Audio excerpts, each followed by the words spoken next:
né? Homicídio qualificado, latrocínio, extorsão mediante sequestro. Eu tenho uma ideia, em termos de incidência. E a sociedade também entende que o número de tempo que vai cumprir é de 30 anos. E aí me vem, outro dia foi noticiado aí nos jornais, parlamentares apresentando projeto de lei para alterar o Código Penal, no sentido até propondo um plebiscito, uma consulta à população, acerca da possibilidade de uma prisão perpétua. Poxa, e a Constituição?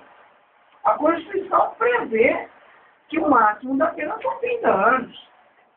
O Código Penal está abaixo da Constituição. Ele não pode contrapor, ele não pode desdizer o que está determinado na Constituição.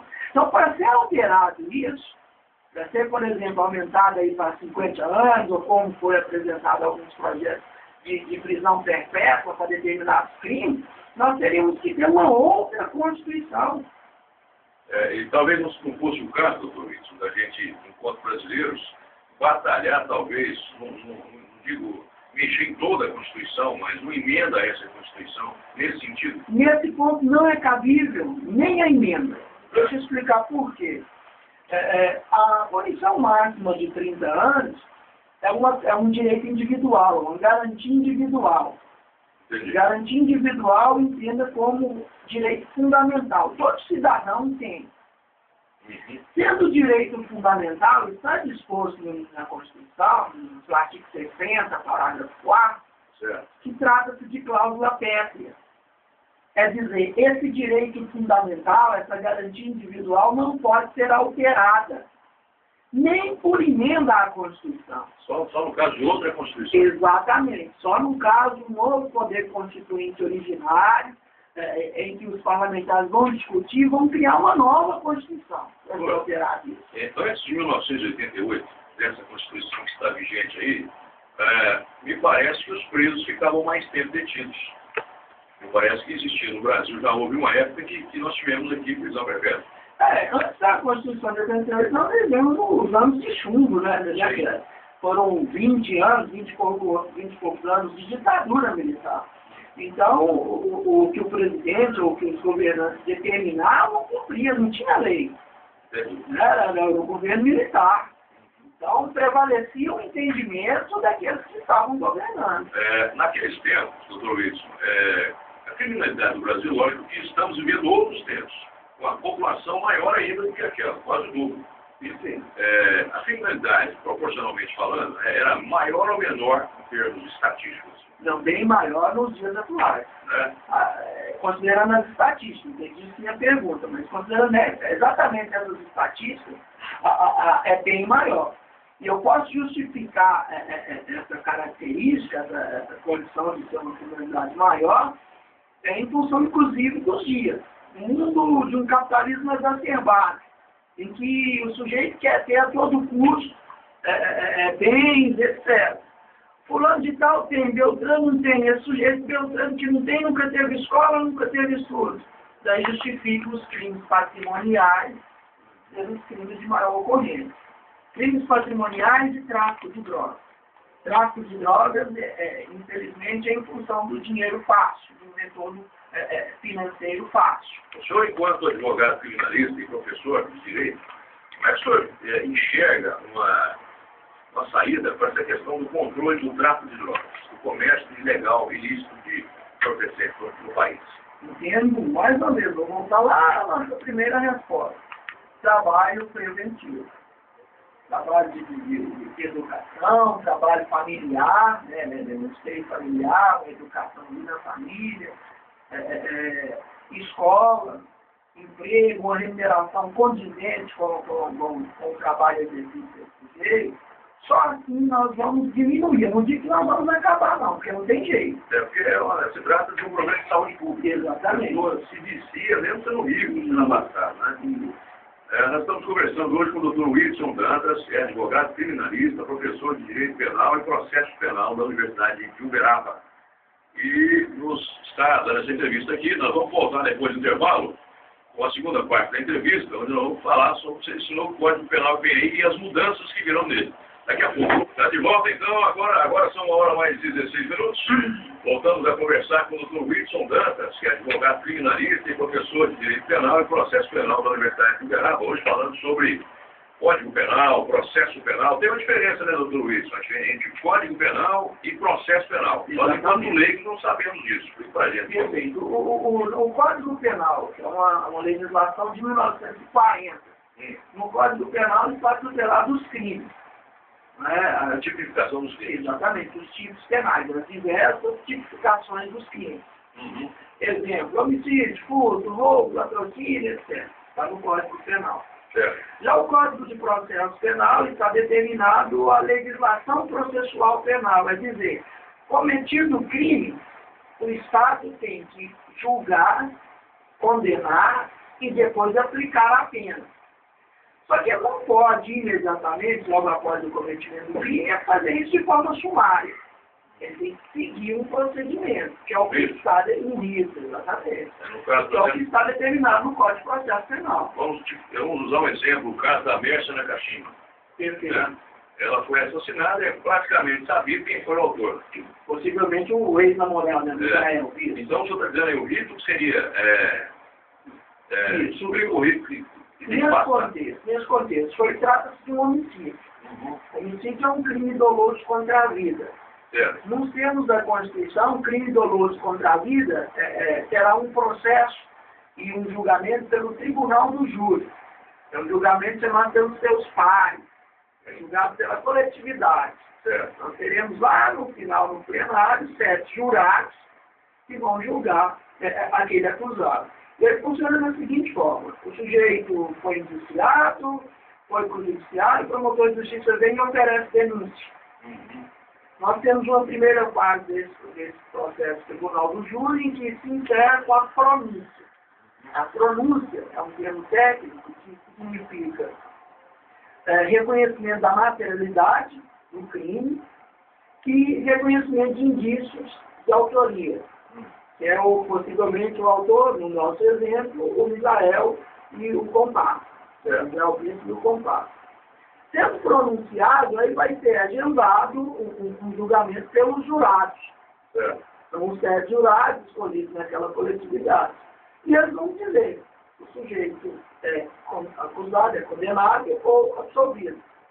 Então, todo o procedimento que deve ser respeitado. Não tem jeito de Estado. O sujeito foi o autor do crime, então tudo bem, se ele está condenado, você tem que cumprir pena. Ele tem direito à defesa. Ele tem direito à ampla defesa, ao devido processo legal. E existe a possibilidade dele dizer, mesmo todos os indícios apontando para culpa dele, ele ser absolvido? Existe, ainda mais tratando de tribunal do júri. Tribunal do júri, que ele vai julgar, são os jurados. E depende do lado de sensibilidade de cada um. Isso, exatamente. Os jurados não têm o conhecimento técnico.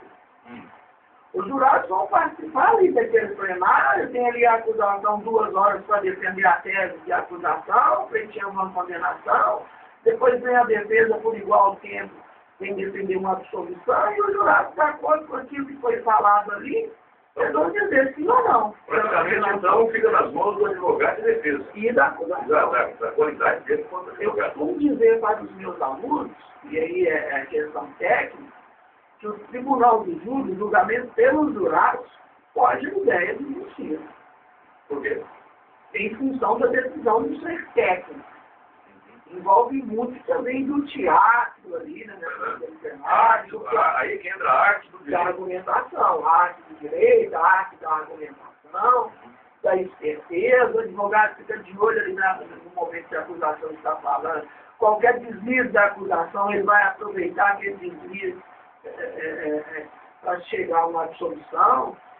Permita-me um exemplo que leve nos ouvidos.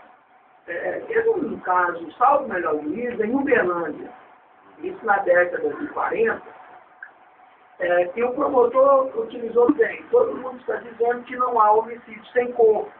O corpo não foi encontrado. Aliás, a própria defesa está dizendo que a vítima vai aparecer nesse julgamento, para surpresa geral de todos. Então eu vou aguardar durante 2 minutos que a vítima apareça nesse julgamento. Se ela aparecer, eu peço a absolução. promotor parou, os jurados na expectativa, todo mundo olhando para a porta de entrada daquele plenário, o réu de cabeça baixa. Passados 2 minutos, o promotor concluiu: você está vendo? Todos vocês, todos nós, olhamos para a porta de entrada desse plenário. Apenas o réu não olhou, continuou de cabeça baixa.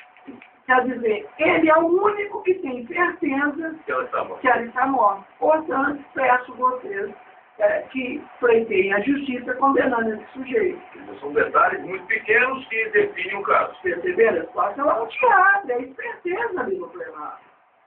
O senhor defende, por exemplo, um júri também composto por pessoas da área técnica? Seria uma solução. Por exemplo, polícia pericial? Isso, seria uma solução, estudantes de direito, ou mesmo por que não muda isso? Há alguns projetos no Congresso pleiteando essa alteração.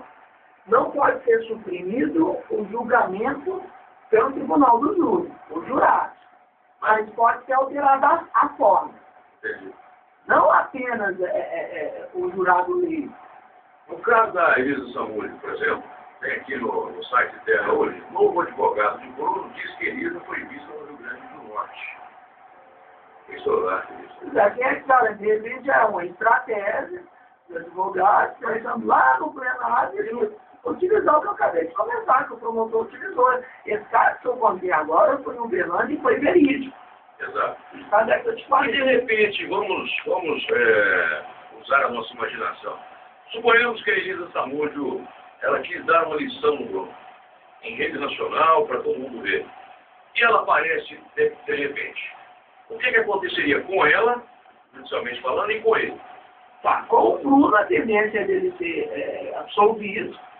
Ele pode pleitear aí, quem sabe, uma indenização contra o Estado durante esse tempo que ele esteve preso, inclusive com o argumento de uma antecipação de pena, certo, que seria inconstitucional. Em relação a Elisa Samúdio, ela deveria se explicar, porque do contrário ela poderia responder, desde que não estivesse prescrito um crime de denunciação caluniosa. Doutor Wilson, a questão do armamento, a sociedade foi obrigada a se desarmar, enquanto que os bandidos cada vez estão mais armados, né? Você hoje vê bandidos aí com armas de altíssimo calibre. Existe alguma mudança no novo código em relação a essa questão da população poder se defender nesse sentido? Tá certo. Não tem, Clécio, não tem. E interessante, novamente destacando o que falei agora há pouco. É aquela sensação de uma resposta, ainda que simbólica, para a população. Certo. Na época do Estatuto do Armamento, em que estava previsto o plebiscito, a consulta à população acerca do comércio de armas de fogo, a própria pergunta que foi formulada naquela época era uma pergunta que iria direcionar, uma pergunta tendenciosa que iria direcionar a resposta. Você é a favor da proibição do comércio de armas de fogo? Veja você que a pergunta é tendenciosa. Mas é aquela história, vamos dar uma resposta à população, procurar atender os anseios da população, que seja de forma simbólica. O que aconteceu? Foi a proibição, não foi isso? Só que, consequentemente, os bandidos continuam armados. Pois é. E aí? E aquela pessoa, por exemplo, mesmo tendo arma legal dentro de casa, ela se defende e mata o bandido. O que acontece com ela? Ela pode pleitear uma legítima defesa. Sem ir preso. Exatamente. Ela pode pleitear uma legítima defesa como um excludente de ilicitude. E legítima defesa, entenda, o sujeito que repele uma agressão injusta e atual utilizando meios moderados.